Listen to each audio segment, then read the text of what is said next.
You have broken every curse. Blessed Redeemer, you have set this captive free. Lord, I can't help but sing. Faithful you are. Faithful forever you will be. Faithful you are. All your promises are yes and amen. All your promises are yes and amen. I will rest in your promises. My confidence is your faithfulness. I will rest in your promises. My confidence is your faithfulness. I will rest in your promises. My confidence is your faithfulness. I will rest in your promises. My confidence is your faithfulness. Faithful you are. Faithful forever you will be. Faithful you are. All your promises are yes and amen. All your promises are yes and amen. Who am I that the highest King would welcome me? I was lost, but he brought me in. Oh, his love for me. Oh, his love for me. Who the Son sets free, oh, is free indeed. I'm a child of God. Yes, I am. Free at last he has ransomed me. His grace runs deep. While I was a slave to sin, Jesus died for me. Yes, he died for me. Who the Son sets free, oh, is free indeed. I'm a child of God. Yes, I am. In my Father's house, there's a place for me. I'm a child of God. Yes, I am. I am chosen, not forsaken. I am who you say I am. You are for me, not against me. I am who you say I am. I am chosen, not forsaken. I am who you say I am. You are for me, not against me. I am who you say I am. Oh, I am who you say I am. Who the Son sets free, oh, is free indeed. I'm a child of God. Yes, I am. In my Father's house, there's a place for me. I'm a child of God. Yes, I am. In my Father's house, there's a place for me. I'm a child of God. Yes, I am.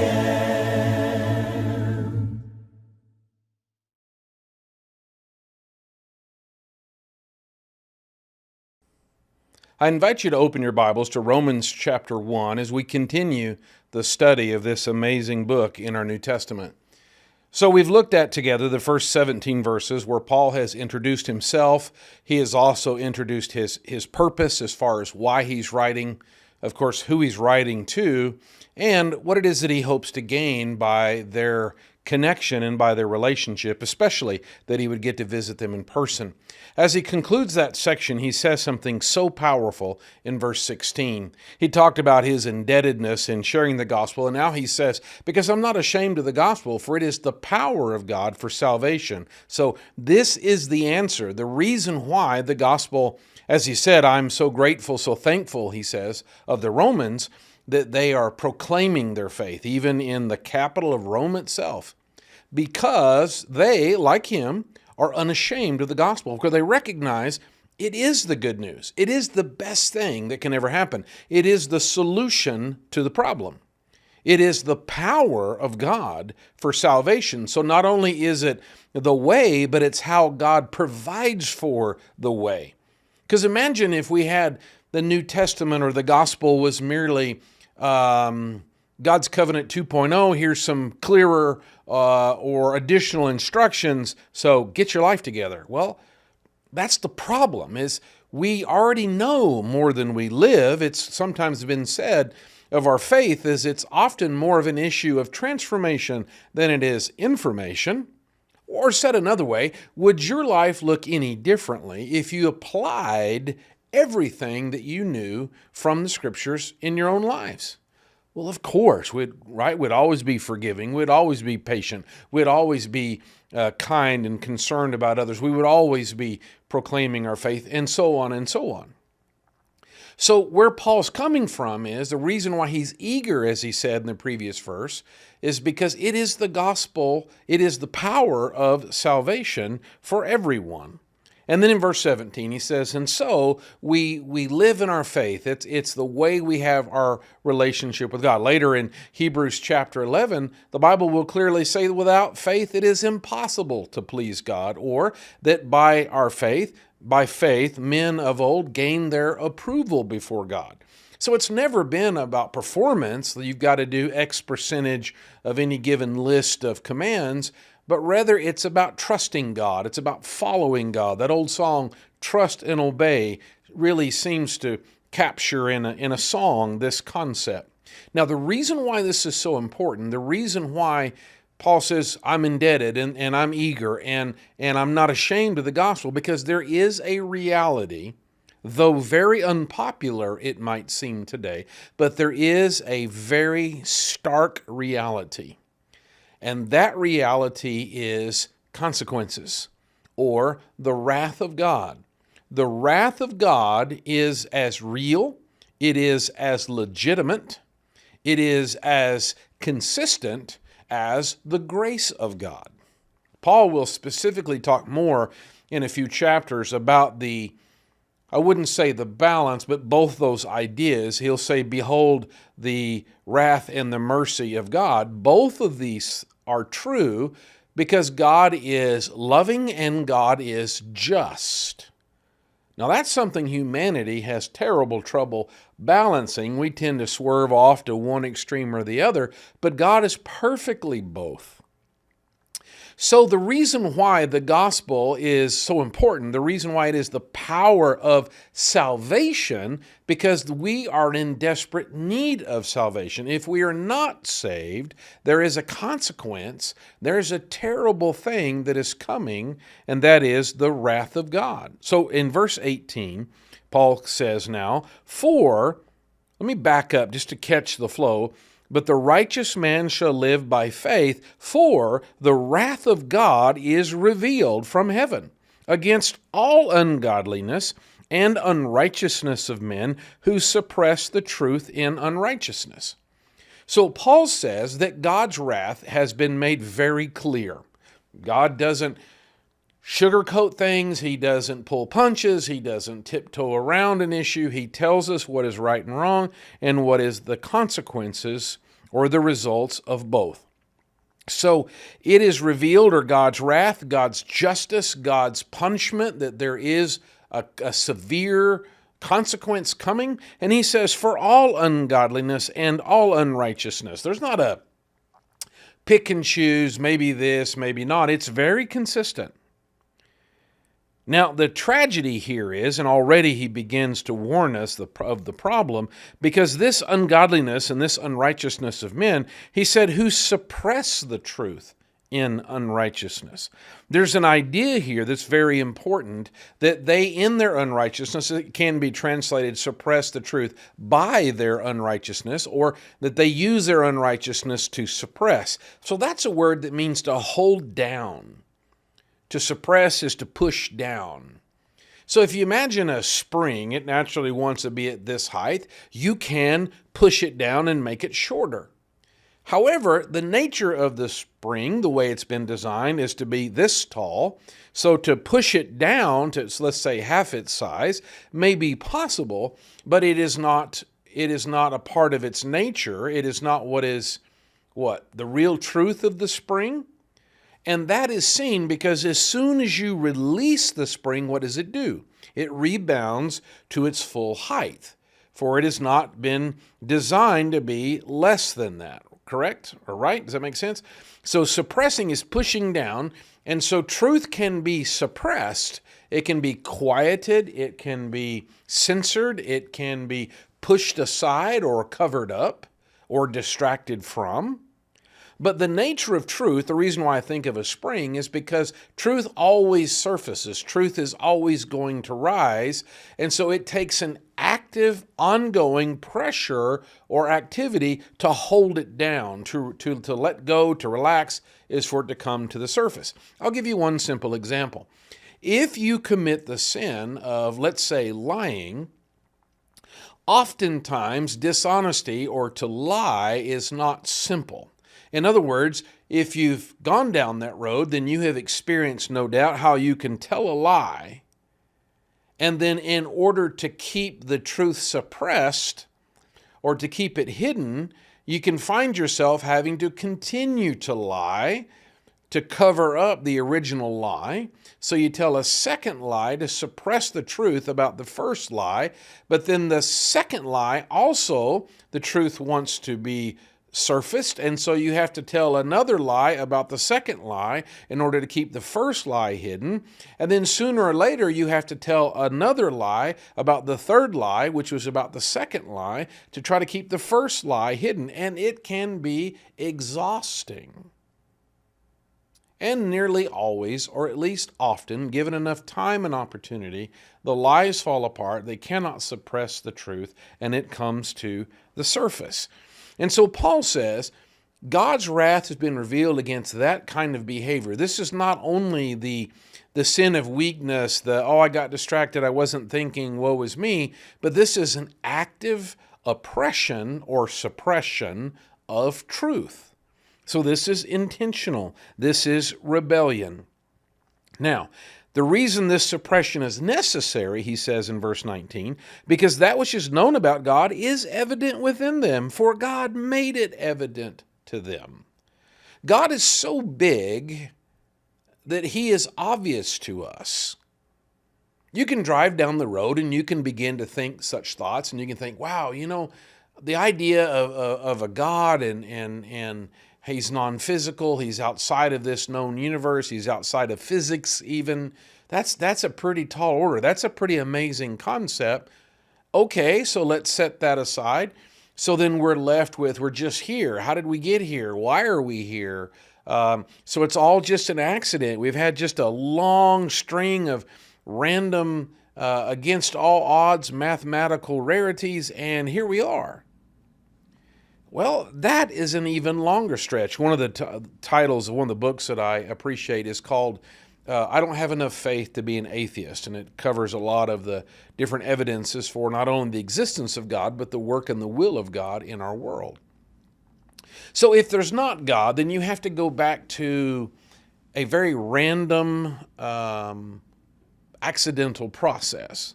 With God, you have intelligent design, you have a creator who has created on purpose and then grants his creation purpose. And thus we have our identity, our purpose, and our value, right?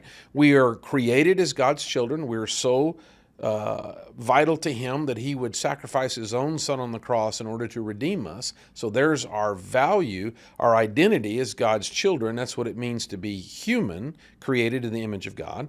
Number two, our value is immense because we are worth the sacrifice of the best of heaven, that we have eternal souls.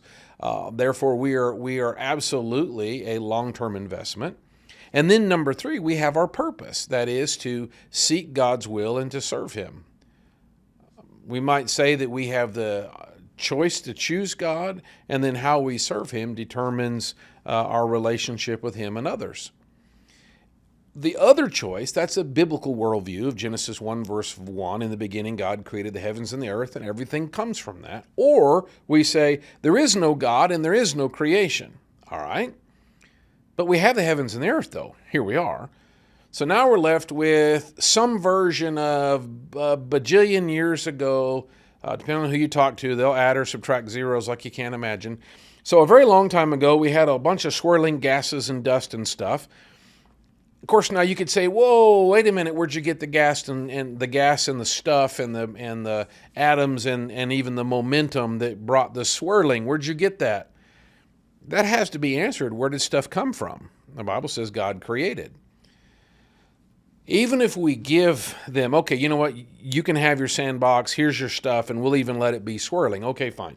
Now we got our dust and our gas and our minerals and our atoms swirling around, and then they come together and they go bang, and then because of all that energy, stuff flies together and makes the known universe.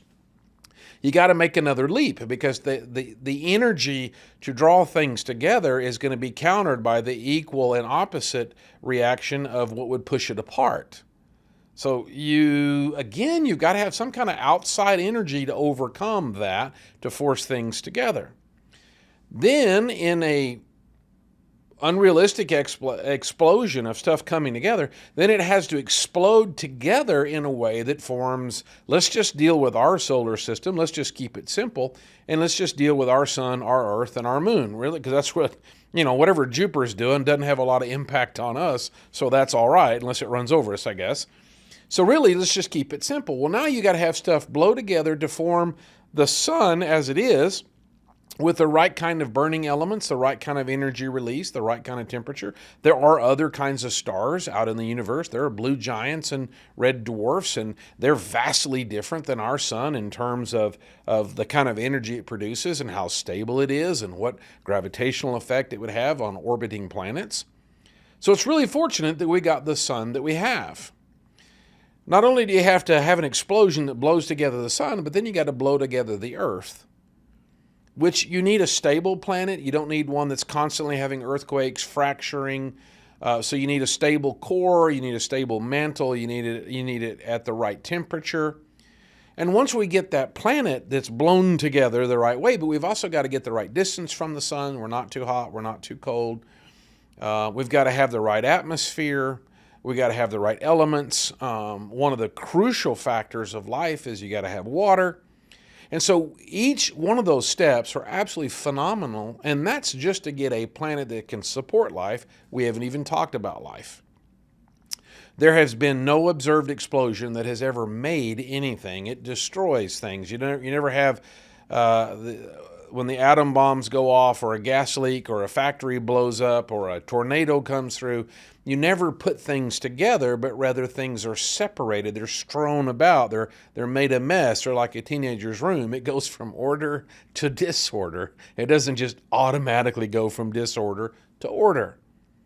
I mean, it would be preposterous for us to imagine a tornado or a hurricane or an explosion or some other sort of mass energy release that would move particles around. You can't imagine an explosion in a factory that the result of that would be when you get to the center of the factory, there's a 747 with the engines running the navigational array up and the destination plugged in the GPS ready for takeoff.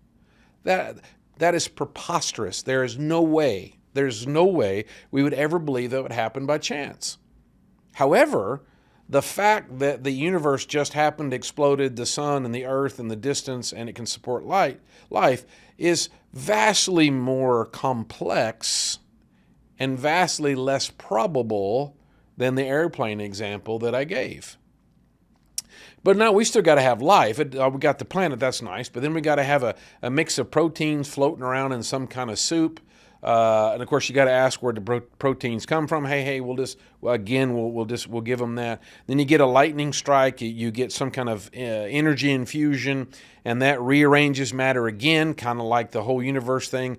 And so now that all kind of flies together in proteins and DNA strands, and now you've got a single cell organism.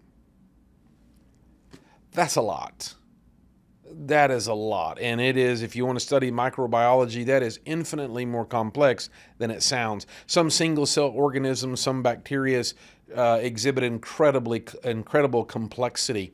Some single cell bacteria have a tail rotor as they move through fluids that spins, and that's what propels them forward, kind of like a propeller. It's like a tail whip, but it rotates at over 10,000 RPM and has the mechanism to rotate and stop such a tail. Others have tails that move.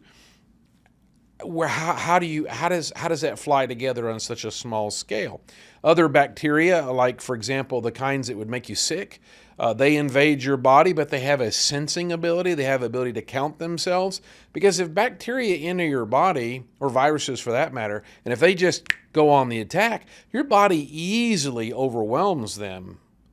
But what they do is they stay latent until they reproduce, until they're at a critical mass, and then all of a sudden they all attack at once. And now the body's under attack and we get a high fever and etc. How do the bacteria know to kind of make sure there's enough of them around to make the difference? So that's a conversation of incredible complexity at a single cell level that just all happened by random chance.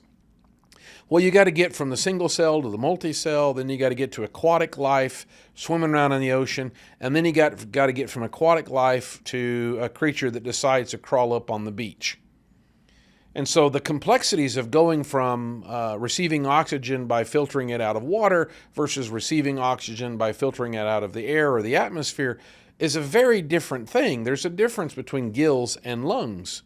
So now you've got to have a creature that randomly is born with lungs.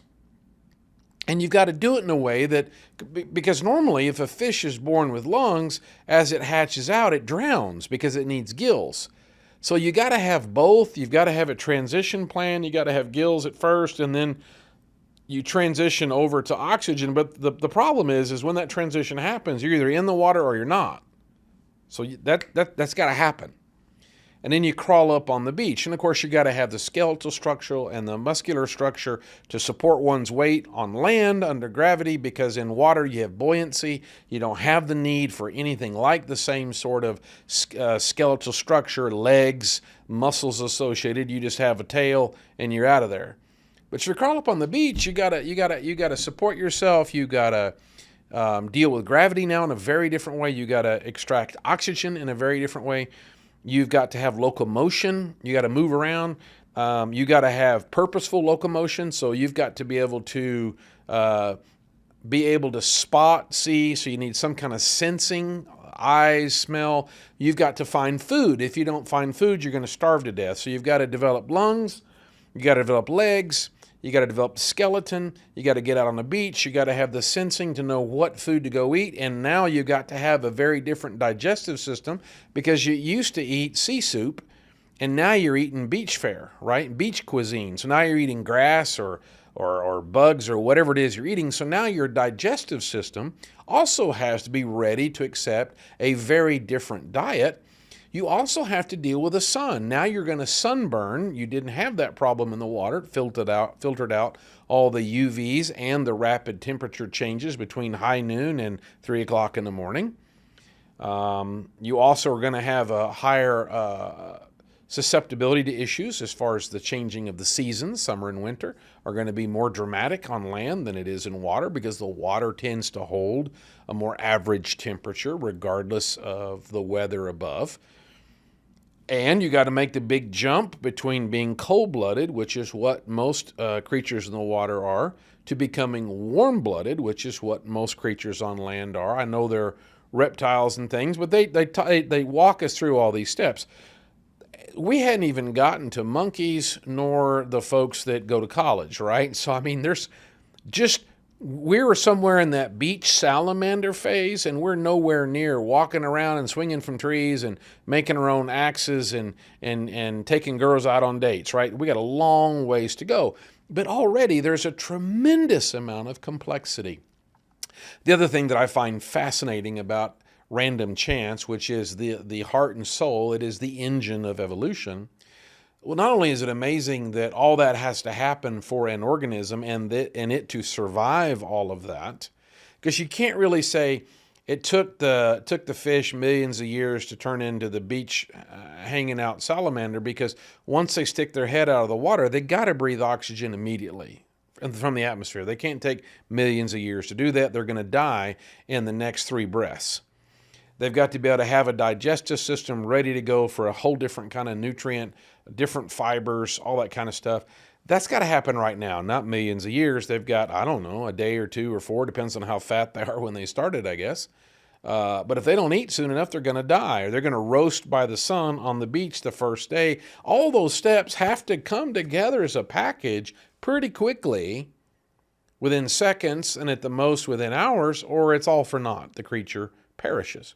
Here's the other miracle, though, about evolution, and I say miracle because you're asking for an outside intervention, because these things are just not going to happen. You're not going to find the 747 ready to go, and you're sure not going to find a salamander who was just recently a fish. The other thing that's really fascinating is you have to have 2 miracles every time. You see, if Mr. Right, because he evolves the right set of lungs at the right time and the right digestive tract at the right time and the right skeletal deformity, which now is an advantage, it would be a deformity in the water, because if you had legs and a heavy skeleton in the water, you just drown. But if you don't have it on the beach, you're just a puddle. And so you got to have all that. So you're born Mr. Right, and you got the lungs, and you got the skeleton, you got the legs, and you got the digestive system and all that stuff. The problem is, if Mr. Right evolves by himself, he lives a lonely life, and then he dies. And that's the end of that train. That's it. You see, Mrs. Right not only has to evolve at the same time, she also has to evolve at the same beach. And they've also got to meet up under the moonlight with a violin playing and let there be some romance, or none of this is passed on and they perish for naught. So just seeing creation is stunning. And obviously, the conversation or the subject is as vast as creation itself.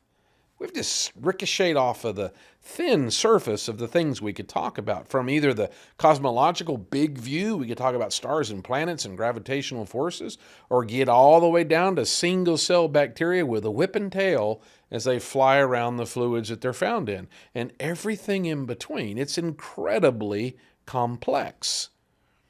Well, if a normal person would walk up and say, there's no way that a 747 happened. There's no way that this book there was this big explosion in the forest and the trees were all blown up and they got pressed into paper, and then there was some sap and some of the soot from the fire and the explosion mixed with the sap and became ink, and it flew together in these patterns, and it really works out because I is after E except after C. Nobody can believe that. That's so far-fetched, that's so crazy, we say no way.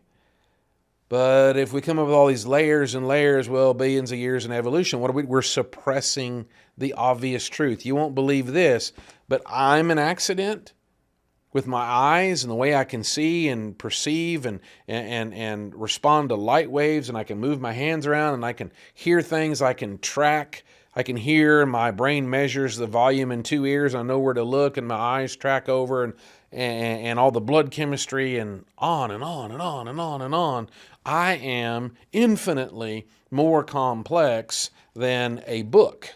I'm not talking about the Bible in this case. I merely use it as if it were just a book, paper and printed page. This is to construct so incredibly much more simple than this. So it requires a suppression of truth to reject that. So, verse 20, Paul continues, "For since the creation of the world, his invisible attributes, his eternal power, and divine nature," these three things, that which you can't see, he has invisible attributes. Primarily, he seems to be stressing two, there's many, but his eternal power and divine nature, that he is powerful because he has done what we cannot do. Which is why the gospel is the power of salvation. It is God's power because we can't save ourselves no more than I could create myself. We can't even heal ourselves. Oh, we can take some vitamins, we can do some surgeries, we've got some medications, that's pretty amazing. But we don't heal. We can assist the body in healing. Surgery takes out something bad or maybe ties something back together, but the reason why we put stitches in a wound is to artificially hold it together until it heals. That's why the stitches come out or the stitches dissolve, because you can have a scar, but once the body has healed, it's fine now. It's gotten connected. We don't do that. We don't know how to do that. We can hold the flesh together and wait for the body to heal. We can bring the two pieces of bone in a broken leg. We can bring them together. We can put stainless steel plates and we can help reinforce, but we have to wait for that bone to grow together. We can't do that. So, his eternal power and divine nature have been clearly seen, being understood through that which has been made. It's all around us. We can look at ourselves, we can look at our neighbors, we can look in our lawns, we can look in our backyards, we can look in the mountains, we can look in the ocean, we can look up, we can look down, and we see what God has done. That's why he says, so that they are without excuse. See, that's why the gospel is so important. That's why Paul says, I'm eager, because we don't have a leg to stand on. We have defied God. We suppress the truth in spite of everything we see because of our unrighteousness. It's because of the evil in our hearts, the sin in our hearts, that we know better and we say no anyway. And that's bringing wrath, and that's a reality. Now, it is interesting in verse 21 how this has happened. He says, for even though they knew God, they did not honor him as God or give thanks. You see, we don't go from believers to atheists in an instant. There's a decay. There's a degradation. There's a fade, a process where our faith becomes diluted and winds down and dissipates and then becomes zero. And then we reject God.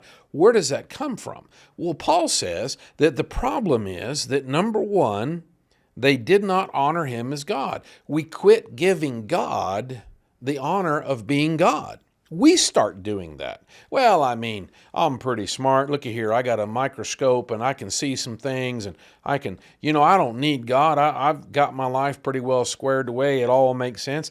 So the first thing we do is we stop honoring God.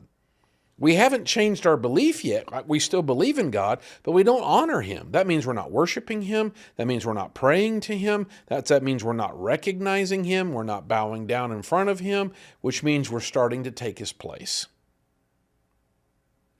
The second thing, interestingly enough, is that we stop giving thanks. It is amazing the power of gratitude. Without gratitude, our attitude really changes. Think about someone who's always given something. They don't have to work for it. They don't have to earn it in any way. They're just constantly being given something.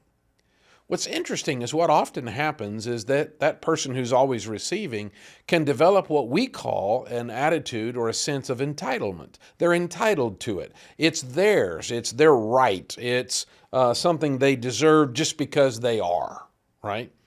If you've ever been around an entitled attitude, now that can be people that don't have much, and that can be people that have a lot. It doesn't really depend on your net worth. It's an attitude. Kids who grow up with parents giving them everything they ever possibly wanted, we call them spoiled brats. That's the slang term for entitlement. But we all have seen examples of how sour that gets and how nasty that gets, how self-centered, how narcissistic, how incredibly toxic that becomes.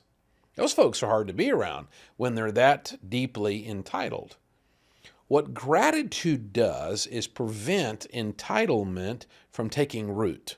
right? Because it requires humility. It requires an awareness of where things come from, that I haven't done all this. It hadn't been all up to me, but rather we have been blessed. We have been treated better than we deserve, and etc.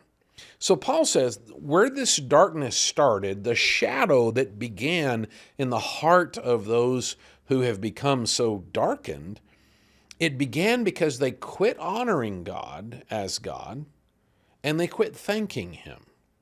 So this attitude of entitlement and this attitude of self-reliance, these two things come together in such a deadly mix. Now we hear now the narcissism, the self-centered, the pride that comes from when you stop to honor God is to lift Him up and to humble yourself.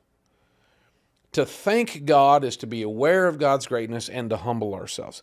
So without that humility, we're led to the narcissism or self-centeredness or pride. So listen to verse 22. So when they quit honoring God and they quit giving thanks, he says, we finish verse 21, he says, but they became futile in their speculations.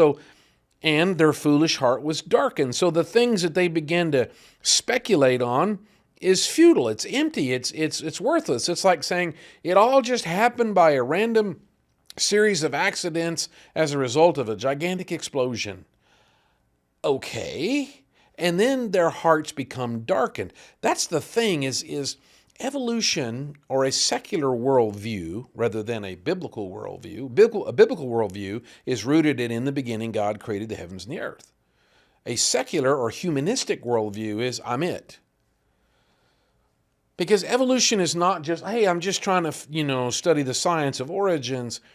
When we push God out, then it empties our soul. And that's why he says we become futile in our speculations, but our foolish hearts become darkened.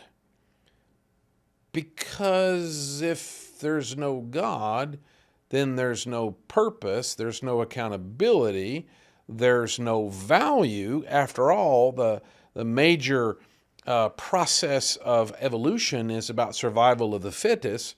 So if you don't evolve to adapt to whatever it is, you've got lungs now instead of gills, you just die. And that's good because that gets the weak out of the gene pool and only the strong survive. That is a darkened view of humanity.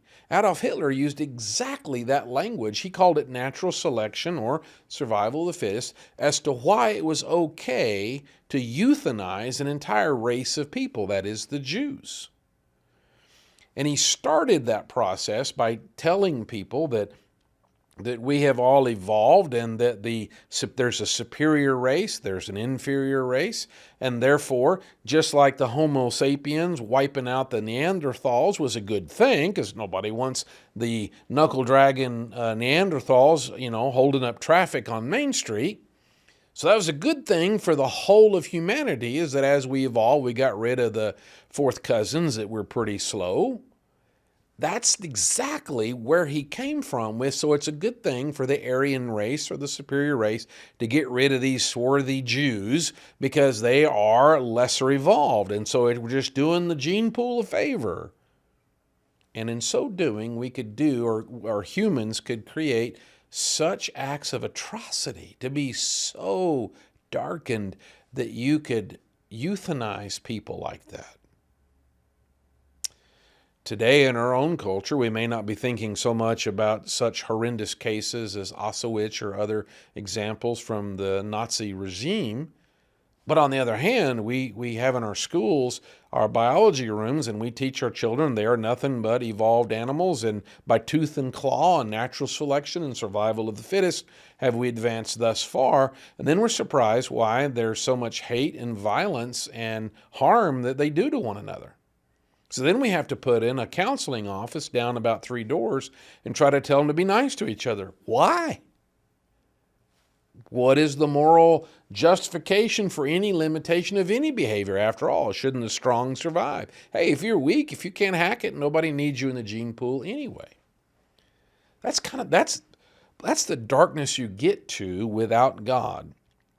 So, verse 22, Paul continues, professing to be wise, because this is science and enlightenment, and we don't need that goofy, backwards religious stuff where it's all about mystical, hokey stuff rather than good old, cold, hard facts and science and stuff. Although there have been no evidence discovered for the missing links, the changes from all the things we described earlier. As the one book says, I don't have enough faith to be an atheist, for it also requires great faith, but rather than in a creative and intelligent and loving God, but in random, cold mathematical accidents. Professing to be wise, they became fools. Now, when Paul uses the word fool, when this word's translated to fool, it's not used in a more modern lingo of a put down, like you fool, you idiot, you're just being silly, you're being dumb, that kind of use. This is a word that technically means those who cannot learn. There was a time when we used this word, fool, to describe folks who were mentally limited in some way, that they didn't have the capacity to progress. Maybe they're at a 5-year-old level, or they're at a 3rd grade level, and they're just never going to be able to grow past that because of some mental deficiency or some difficulty. That's what the word fool is used as. That's the term here that's involved. So Paul says, though they're talking like they're wise, wisdom or being wise is to learn from experience. So wisdom is knowledge that is applied. Wisdom is like the word for the old word problems we all loved in math class. One thing is to say, what's 2 plus 2? We say 4. Another thing is to say, well, if Farmer Brown had 6 apples and he gave away 3, how many's left? Okay, well, that's 3.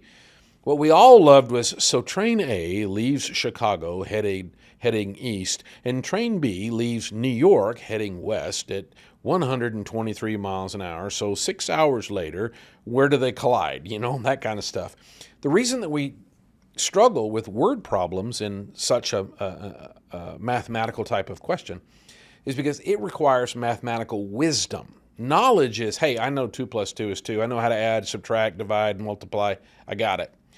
Wisdom would be, so if I'm looking at train B and I'm trying to figure out when it's going to hit train A so I know when to get off the stop before, I've got to apply what I know. So should I add the speed, divide by the number of wheels on the train? Do I multiply by how many sandwiches the passenger eat? In other words, you got to know how to use what you know. So Paul says they profess to be wise. Oh, here's experience. Here's knowledge you need. This is how you live. But the truth is they're fools because they keep looking at all of creation and keep coming up with, hey, we're accidentally overdeveloped hairless monkeys. That's not learning. In fact, he says in verse 23, in exchange the glory of the incorruptible God, a God who cannot be corrupted, a God who has no flaw, no shadow, no evil of any kind, not even the thought. He says, in exchange the glory of an incorruptible God for an image in the form of corruptible man. And we're all kinds of corruption. And of birds and of 4-footed animals and crawling creatures. So in our wisdom in rejecting God, now we worship frogs and birds, and all across history, man has worshipped something. And you say, oh, well, modern, we're a whole lot smarter. It's not like we're going to do that kind of thing. Okay. Well, we're going to worship money. Mostly, we worship ourselves. We're the most amazing creature of all time, and we know all things, can do all things. We worship ourselves. Interestingly enough, in modern times, we're sure hearing a lot about the wisdom and the power and the creative design of Mother Nature. Which, if you go back 2,000 years, her name was Gaia, and she's the Greek goddess of the earth. And they had temples and everything. Oh, we don't have temples yet, not exactly like they had. But we talk about the wisdom and the power of the intervention and the design that Mother Nature brings creation.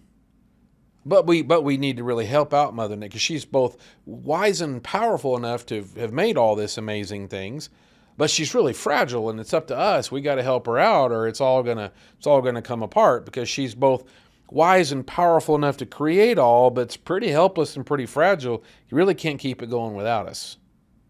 That kind of seems like the conversation that we have in our culture today. Well, Paul is going to continue, but where he's been in this is that's why he's not ashamed of the gospel, because he's hearing what his world says. What our world's, we hear that and go, oh, that is so sad. You're walking around thinking that you're just an accident and you don't matter and you might as well be one cell out of a virus attack. You don't have any meaning, and when you're dead, you're just like Rover, you're dead all over. You've got no purpose, no value, you've got no destiny. You're just, soak it up while you can. And so people live darkened lives. People live broken lives, desperately trying to fill their lives with something. And there is nothing. And here we sit with the gospel, the good news. God created you, God loves you, and God will rescue you. That's hard to beat. What else would we want to talk about besides that? All right, we're going to have to put a bookmark in it here. Going to be a pretty interesting chapter, or paragraph rather, that happens now in verse 24, but that'll be in our next lesson together. The ground began to shake. The stone was rolled away. His perfect love could not be overcome. Now death, where is your sting? Our resurrected King has rendered you defeated.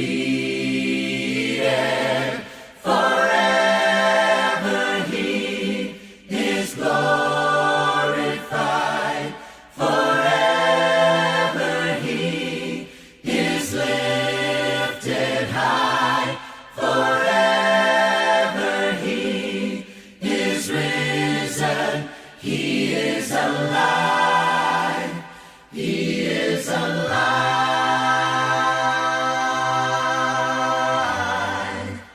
We sing hallelujah. We sing hallelujah. We sing hallelujah. The Lamb is overcome. We sing hallelujah. We sing hallelujah. We sing hallelujah. The Lamb is overcome.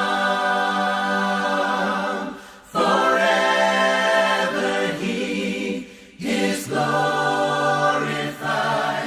Forever He is lifted high. Forever He is risen. He is alive.